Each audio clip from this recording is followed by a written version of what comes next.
warahmatullahi wabarakatuh. Assalamualaikum warahmatullahi wabarakatuh. Waalaikumsalam warahmatullahi wabarakatuh. Terima kasih waktunya. Perkenalkan, saya Aji Nugroho dari Brebes. Brebes. Brebes. Dari Brebes? Iya. Bukan main ya. Brebes. Kita datang berempat, Pak Buya. Kita baru kali ini datang di pondok pesantren Candang Pinggan. Pertama saya menyimak langsung puisi yang dari awal sampai terakhir. Dari bait pertama sampai terakhir itu semuanya itu saya merasa dan termasuk salah satu orang yang dalam situasi seperti itu. Jadi hal-hal yang sudah saya jalanin, pertama belajar ikhlas, dimana setiap ujian itu pasti ada hikmahnya. Setiap saya jalankan bukan karena semata saya baik, tapi saya minta ridhonya. Tapi semuanya belum bisa saya lewatin, bahkan masalah selalu bertambah. Selalu ada fitnah, selalu ada bahasanya seperti cobaan yang belum selesai. Dari sebuah puisi yang disampaikan Buya, ada kalimat yakin dan percaya diri. Kalimat yakin itu sudah saya jalanin hampir 4 tahun. Tapi percaya diri ini yang belum saya dapatkan. Mohon bimbingannya dan solusinya, bagaimana saya bisa mensiasati untuk lebih baik. Masalah yang kedua, di mana setiap manusia pasti punya kesalahan. Mohon doanya biar saya pribadi dan kawan-kawan yang ada di sini diberikan syafaat dan pertolongan dalam setiap masalahnya. Pertanyaan terakhir ini terkait dengan masalah keluarga.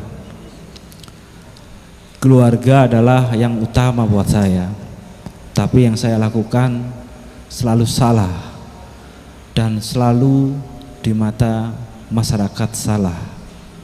Akhirnya saya belajar dari tempat ke tempat untuk menimba ilmu, dari pondok pesantren ke pondok pesantren. Semuanya sama, berbuat baiklah kepada orang tua. Tapi lain cerita, orang tua saya pribadi belum bisa melihat kebaikan apa yang saya lakukan.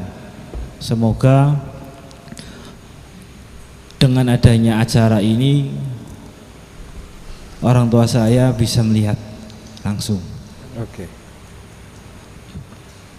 Saya hampir 1 tahun nggak pulang. Ya. Saya salah satu tugas di beberapa wilayah masuk dalam sektor pemerintahan, tapi orang tua tidak bisa menerima apa yang saya lakukan buat kebaikan masyarakat.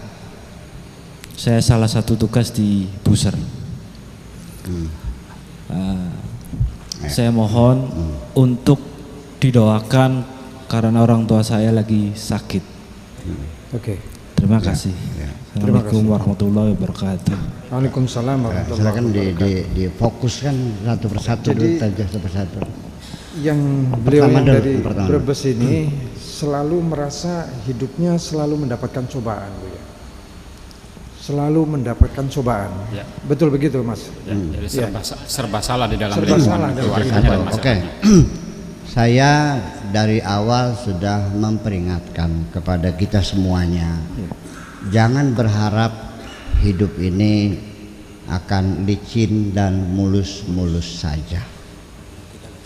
Karena pertama kita harus melihat sifat kehidupan kita ini seperti apa. Jangan berhayal ini bukan sorga, Bung. Ini kehidupan dunia. Dunia itu kata-kata dunu itu artinya rendah. Ya, bukan ulu ya.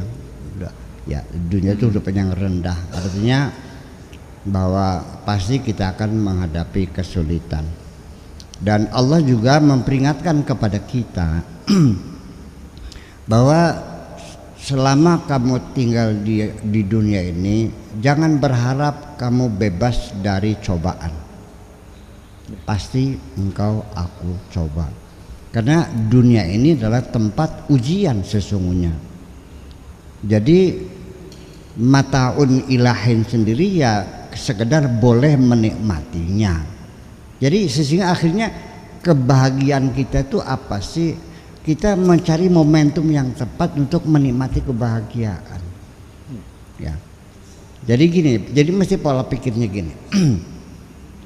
Allah mengatakan dengan jelas dan penuh dengan taukid, dengan penguatan kata, yaitu walanabluwannakum, ya, pasti dan pasti dan pasti. 3 kali Allah mengatakan pasti, kamu akan aku uji. Pasti pertama namanya lam taukid, walanablu, lamnya itu lam taukid, pasti. Kemudian walanabluwannakum, nun taukid thaqilah, itu terdiri dari 2 nun taukid khafifah, artinya pasti dan pasti. Ketika Allah mengatakan pasti 3 kali, nggak main-main. Apa bentuk ujiannya? Bisyai'in, dengan sesuatu, memperingatkan kita dengan bisyai'in, dengan sesuatu yang kita tidak tahu, itu supaya menimbulkan rasa ketakutan pada dirimu. Kalau ancaman itu udah masih mending juga gue bacok loh, kelihatan goloknya. Tapi kalau awas, nah, ini tuh lebih cemas lagi nih. Dalam bahasa. Jadi bisa apa saja, Bu, ya? Oh iyalah.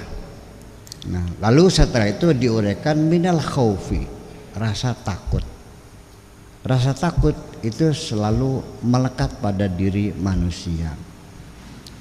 Bahwa insting yang pertama kali muncul pada manusia pada usia dini itu memang asalnya rasa nyaman dan tidak nyaman.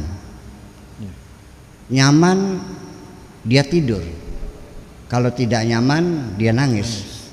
Setelah disusuin ya tidur lagi nyaman. Nah, kemudian rasa takut yang muncul pada anak-anak balita, anak kecil, itu takut jatuh. Ya, kalau kita belajar psikologi anak-anak, itu takut jatuh. Itu sangat besar sekali rasa takut jatuhnya. Sehingga anak itu ketika dia sudah ada di pinggir gitu, dia menangis ketakutan itu. Jadi rasa takut ini adalah memang pembawaan sejak kecil mula, dan itu rasa takut itu. Tetapi ketika takut itu ada perangsangnya, ada sesuatu yang memang wajar ditakuti, lihat ular, lihat macan, itu ketakutan yang wajar. Tetapi ketakutan itu kadang-kadang muncul tidak ada perangsangnya. Kok nggak ada apa-apa, kok meremang-remang bulu roma. Nah itulah akhirnya sampai melihat wajah sendiri ketakutan, itu sudah namanya penyakit, namanya psikopat. Iya kan? Namanya fobia, rasa takut itu. Ya, mau kencing sendiri takut, di rumah takut, semua ketakutan. Lah, ketakutan itu sampai akhirnya orang itu lari-lari sampai telanjang. Ya, seperti ada yang mengejar-ngejar, itu sudah fobia. Kalau sudah begitu segera hubungi psikiater. Ya, itu. Dan seterusnya ada minal ju'i wa naqsimil amwal wal anfusi was samarati, nanti tetap di penghujungnya adalah wa basyiris sabirin. Jadi hambatan itu hadapi saja. Yang penting jadi begini. Satu yang perlu kita sadari, bahwa kesulitan, hambatan, cobaan apapun yang kau hadapi itu pasti sesuai dengan kekuatan pundakmu memikul. Penderitaan apapun yang kau pikul itu pasti berada pada batas kekuatan pundakmu memikul. Tidak mungkin Allah akan memberikan kita pikulan yang lebih, yang di luar kemampuan pundak kita. Innallaha la yukallifullahu nafsan Illa wus'aha. Jadi nanti yang penting adalah cara mengatasinya bukan memperkuat pundakmu, tapi dengan membangun kesabaran yang ada pada dirimu. Makanya fabasyiris sabirin. Di penghujungnya orang sabar itu mendapat kabar gembira dari Allah bahwa akan terselesaikan semuanya. Tetapi jangan salah paham lagi bahwa kesabaran itu bukan berarti Anda diam dan menyerah, tetapi juga mengevaluasi, memahami akar masalahnya apa, mencari solusi yang tidak pernah berhenti. Itu namanya sabar. Kalau diam bukan sabar, namanya koplok namanya. Nah, seperti apa kita artinya menilai kembali pokok persoalannya dengan akurasi yang tinggi. Sebab banyak sekali persoalan yang kau hadapi itu sebetulnya tidak sebesar itu. Menjadi besar karena Anda yang membesarkan persoalan itu dalam pikiranmu sendiri. Masalahnya kecil kok persoalannya. Betapa banyak orang yang berkeluh kesah dan marah-marah, bosan dengan hidup, padahal banyak orang yang mengidamkan hidup seperti dia kok. Nah, itu persoalan. Itu satu. Oke. Ya. Yang kedua, Yang kedua ini beliau ini Bu ya, selama dalam kegamangannya merasa selalu mendapatkan cobaan ini, beliau ini minta saran dari beberapa orang motivator maupun kiai ya, sehingga beliau ini mengatakan yakinlah, iya, dan percaya dirilah. Iyalah, membangun kepercayaan diri. Iya. Tapi persoalannya begini Bu ya, keyakinannya sudah dilakukan selama 4 tahun, tetapi percaya dirinya inilah yang sampai sekarang Belum terbangun. belum Oleh karena itu saya minta yang nyaman-nyaman sajalah menghadapi cobaan ujian itu. Sebab itu juga perlu. Tanpa kita menghadapi ujian cobaan, kita tidak bisa menghargai kebahagiaan kita. Baru kita merasa nikmatnya punya mata setelah kita pernah sakit mata.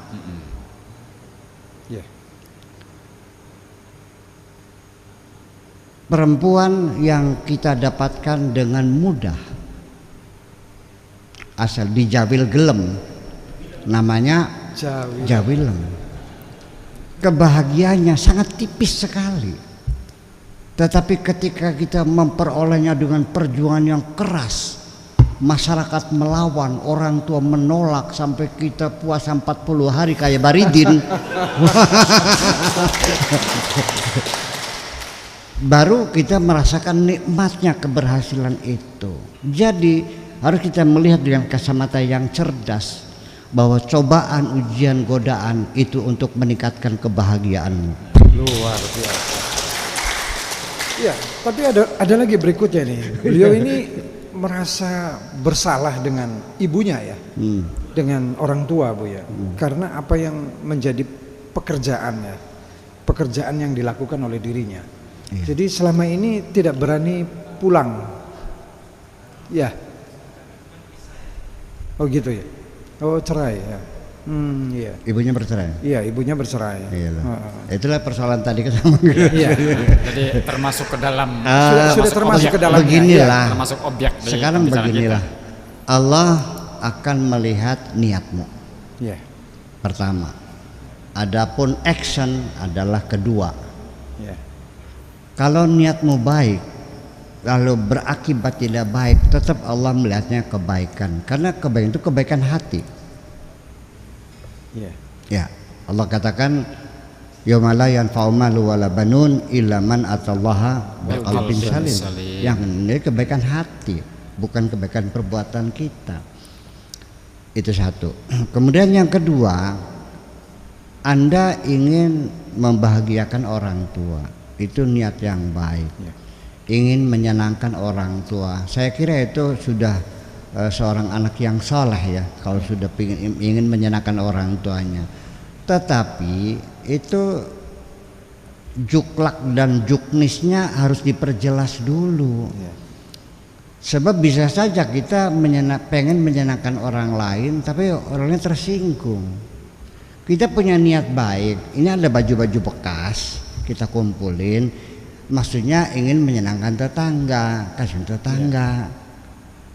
Ternyata tetangganya tersinggung dan marah. Dilemparkan, lu kira gue orang melarat? Kalau terjebak itu kemana? Kita seringkali ingin menyenangkan orang, malah orangnya tersinggung. Iya kan? Ya. Nah, ini apa yang terjadi? Makanya kita kembali. Kalau kita Anda ingin menyenangkan saya, ya pertama-tama Anda harus tahu apa yang menjadi kesenangan saya dong. Ya. Anda beli baju untuk menyenangkan saya, beli di toko baju. Tahu nggak warna apa yang didominasi menjadi gembaran saya? Warnanya apa? Coklat, biru. Anda beli bajunya warnanya hijau, yang nggak saya pakai. Sebab hijau tuh setelannya susah loh. Iya. Pakai topi hitam yang nggak cocok dengan hijaunya. Pakai topi putih ya kayak klepon. Itu. Kemudian ngasih rokok. Rokok apa saya? Surya. Nah, tiba-tiba datang bawa rokoknya rokok di Samsu. Ya yang ngerokok Mang Mudi. Ya. Nah, itulah makanya mungkin kesalahan Anda mengevaluasi. Kalau dia pengen menyenangkan orang tua, cobalah diamati dulu apa yang kira-kira menyenangkan orang tua. Saya juga punya orang tua dan saya juga ingin menyenangkan orang tua. Alhamdulillah saya bisa menyenangkan orang sampai detik-detik terakhir saya bisa membahagiakan orang tua saya. Saya tidak akan membawa uang banyak-banyak saya kasih. Ibu saya tersinggung kalau dikasih uang tuh. Dia inginnya memberi sama anak tuh. Dia tidak mau diberi tuh. Jadi dia bangga dengan dirinya ini. Aku masih kaya. Kan gitu. Jadi dia lebih seneng dielus-elus kakinya di PJT kan gitu. Iya, berarti kan murah meriah. Murah meriah. Gitu. Assalamualaikum warahmatullahi wabarakatuh.